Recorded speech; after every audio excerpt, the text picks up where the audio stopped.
Hey, Topsters. I don't know if you've heard, but the Travel Agent Podcast is going on tour, and we want to take you with us. So, if you are interested in having a new type of experience to gain the knowledge and expertise that you need to truly convey what it is that these beautiful, amazing destinations have to offer to your specific clients, definitely go to the travelagentpodcast.com/fam trips. We have one trip that's up, and there are three more that are on its way. So if you are interested in Thailand or Egypt or South Africa or several other destinations, don't be afraid to let me know that that's where you want to go so that I can really curate this in a way that's most beneficial for you. We have an opportunity to truly impact the world and bring people to places and experiences that they've never even thought about. So if you are interested in doing that with me and really bringing amazing content to the interwebs and to your clients, definitely go to the website, and I look forward to traveling with you. Now let's get into the episode. Welcome to the Travel Agent Podcast. I'm your host, Aylin Blanco. I interview successful industry professionals and share my personal journey to becoming a travel agent. The show is for aspiring travel agents and travel professionals at every level. My mission is to uncover the universal keys to thrive in this business. Join me as I take a closer look into the life of a travel agent. Hello, and welcome to another episode of the Travel Agent Podcast. The guests that we have been having on have been amazing, and it's not going to stop. So I'm going to let him introduce himself. So my name is Ateet. I am the president and owner of Indian Destination Wedding, along with a couple other brands that we'll talk about this during this podcast. But that is what we're going to be talking about today. Awesome. So the first question always is, how did you get started? Great question. So I've actually been, as you can tell by the name, in Indian Destination Wedding, we do specialize in destination weddings with people of Indian descent, primarily in Mexico and the Caribbean. Now, I've actually been doing Indian weddings since 1996.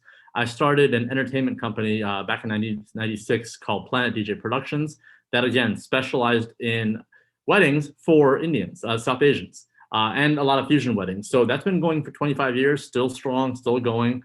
And it is one of the largest entertainment companies in the DC, Maryland, Virginia area.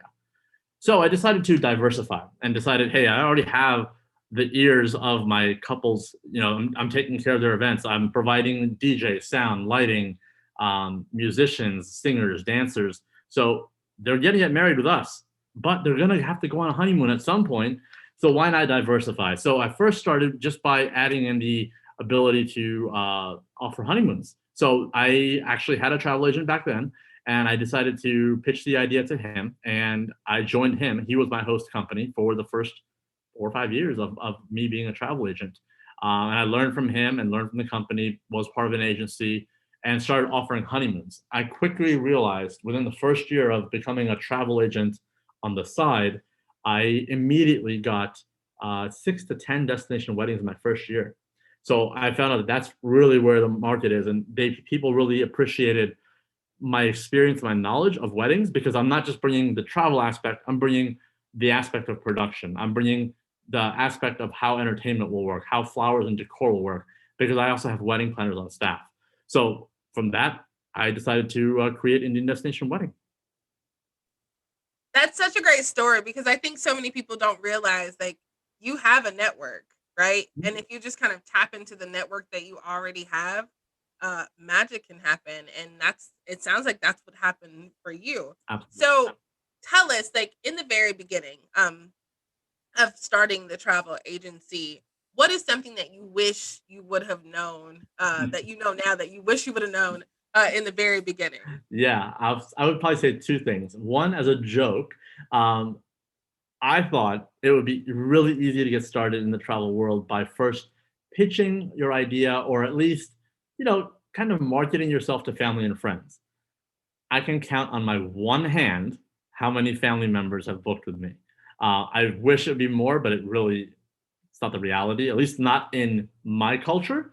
And I'm clearly Indian. So I decided to go the other route, and I didn't realize how important social media was. So social media, I own other companies. I have other companies. So I know how important a good website is, how good social media presence is, and how good search engine optimization, SEO, and all that good analytics is. Um, what I didn't realize was I was creating a social media brand that was very corporate, had a lot of information, had a lot of presence and content as it relates to my couples and the services, but people were looking for a personal touch. So one thing I learned from a lot of social media people is, that I've been learning from Nikita Brown being one of them. I actually have my own social media person that you've got to put yourself into it. So, if I attended the weddings, I would take a picture with the couples, and people want to see my face. People want to see who are they working with versus just a bunch of actual content, which is good content, but they want to see who they're working with. So getting involved more in my social media where I'm actually doing room tours, resort tours, and I'm the face of the post is a huge thing. And I think it's helped me tenfold. You brought up two things that I definitely want to dive a little bit more into. The Sure. first thing is SEO, and the second thing is being the face. Nikita is amazing. I love her. Yes. And we recently had a conversation on Clubhouse, and I have also struggled with being the face. Hmm. You can see the background now. Like my face is nowhere, so my name's really tiny at Yeah. the bottom. Yeah. So just it is a difficult thing to kind of jump into. Yeah. And I think it's absolutely necessary. The more I show my face, the more downloads and the more people know the brand. So Yeah. I think that's a great point. Secondly, like the SEO, do you have someone who kind of does that for you, or did you kind of start that yourself? How did you kind of get into making sure that you were optimizing your SEO? Sure. So I'm gonna jump back to the first one, and my website when I first created it was very corporate, meaning it had all the content that and information that my prospective clients were looking for, but it didn't have a sense of personalization. So I also added pages on our website that gave our story, our company story, and then my personal story of my background. Right. That helped a lot. My pictures there, my background's there, my whole history of how I became what I am. My true passion is travel and music. And I own a company in travel and music. I love what I do. SEO, yes, I started it, but I have since outsourced it to a company that I've been working with for over 20 years. Um, I have a background in computer science. That's my first degree, and my second degree is actually an MBA. So I've actually learned a lot in my own world, but the reality is, SEO keeps changing and keeps evolving. I don't have the time to keep up with it, nor do I have the time because I'm so busy with my couples that I want to give my couples the attention that they need, require, and really should get. So why not give SEO to something that someone who truly just all they do is SEO. Same with my social media. I've hired someone on my staff that is doing all my social media because that's what they do day in day out. That's all they concentrate on. I want to concentrate on my clients. So again, you touched on something else. So hiring. So I think that sometimes hiring can be kind of intimidating because Sure. being a small business and Mhm. and bringing people on and being not only responsible for now their living, but also making sure that you're hiring the right person and Sure. firing the right people. Mhm. What has been your experience so far? Hiring staff. Sure. It's a great question. So, before I started my own companies, I was in the corporate world and in the federal world for a long time. I worked for companies like Lockheed Martin, Dell, DLT Solutions, really large IT firms. And I was a manager. I was in management. I was a director. So I'm used to hiring and firing people. I don't like firing people, but it's a necessary evil. Even with Planet DJ Productions, when I started it back 25 years ago, it was two of us. Now I have 60 people working underneath me in just that one company. So it's grown, right? Now, of course, I've hired people, I've fired people, but we have a pretty good staff. I think you have to go through the process of interviewing a lot of people, and you have to find out who's truly serious, who really wants to commit. That's the hardest part. Is there's times when you're going to hire somebody and they're going to be amazing and you're going to love them. You can't live without them. And then 3 months later, 6 months later, 1 year later, they've either moved on, they want to change what they want to do, or they've moved from the area and you don't want that position to be virtual. So it's a process. It's really a process to find the right people. But luckily, I've had people with me that have stuck by me. But my web team, They're actually in-house, so they work for me. It's not like I don't outsource it. They work for me. They've been with me for, God, 10 years or so. Social media, 10 years.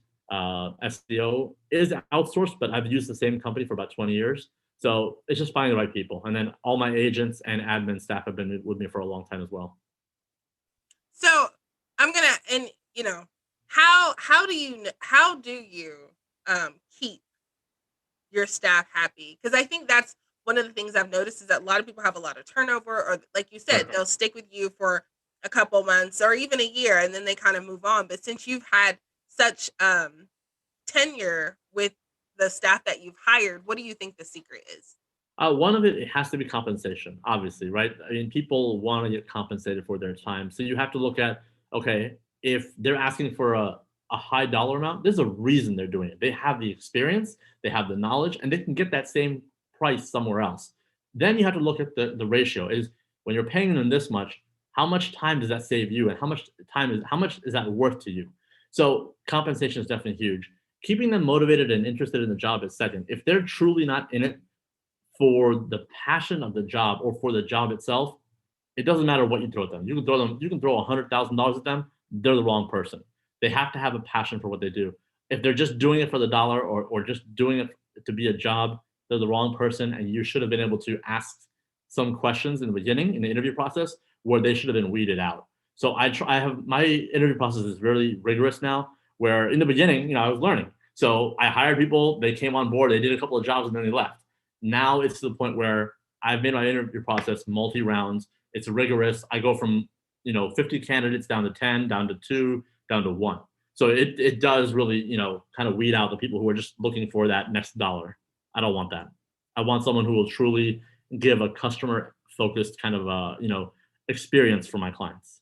I love that so much. I'm going to change subject a little bit and ask Sure. you about how COVID kind of affected you and how right and how you were kind of if you pivoted or what you're doing to kind of now I don't want to say post COVID during COVID to Yeah. kind of bring your to bring your business back to life. Yeah. So in regards to the travel agency, yeah, COVID was detrimental. I think it kind of affected all of us, right? Anybody in the entertainment and hospitality industry was absolutely slaughtered. I mean, for lack of a better word, slaughtered. And both my companies happen to be in entertainment and in hospitality. So on the entertainment side, we pivoted a little differently, which isn't the topic of this conversation. In During COVID, we didn't have anybody booked. I mean, our last wedding, in terms of a group, was actually March of 2020, a week before they closed the borders. We did the last wedding in Mexico. Since then, we haven't had a wedding. It took 1 full year, and our next wedding was actually March of 2021. So 1 full year. Now, uh, I've been in sales and management for a long time. That I know that even with travel, you're not going to have a consistent paycheck. So we do have peaks and valleys. So I did find a way to save and work on that. And then I worked on things that I knew I wasn't going to be booking for 6 to 9 months. I knew that was going to happen. Families full of doctors. They were updating me as things were going on. So I was enhancing my website. I was updating my website, updating SEO, updating social media, changing my algorithms, making business automation decisions to make my life easier once we did come back. So while I wasn't able to fully pivot during COVID, and even COVID is still around, but during 2020, I just increase and enhance my business experience to make it easier for my clients to get a hold of me, also to make the whole automation process better so that when business does come back, I'm ready. And you just touched every single Oh, every single thing that we were talking about during COVID and how has those things helped you now? What is your experience oh my God, now? it's made my life easy. Automation is your best friend. If you are tech savvy or you can get someone who is tech savvy to help you out, my calendar has freed up. I don't have to respond to a million emails. I literally send the person a link as soon as they reach out to me and say, hey, great, you want to get in touch with me for destination weddings, and we would love to help you, blah, blah, blah, blah, blah. And then we send a link.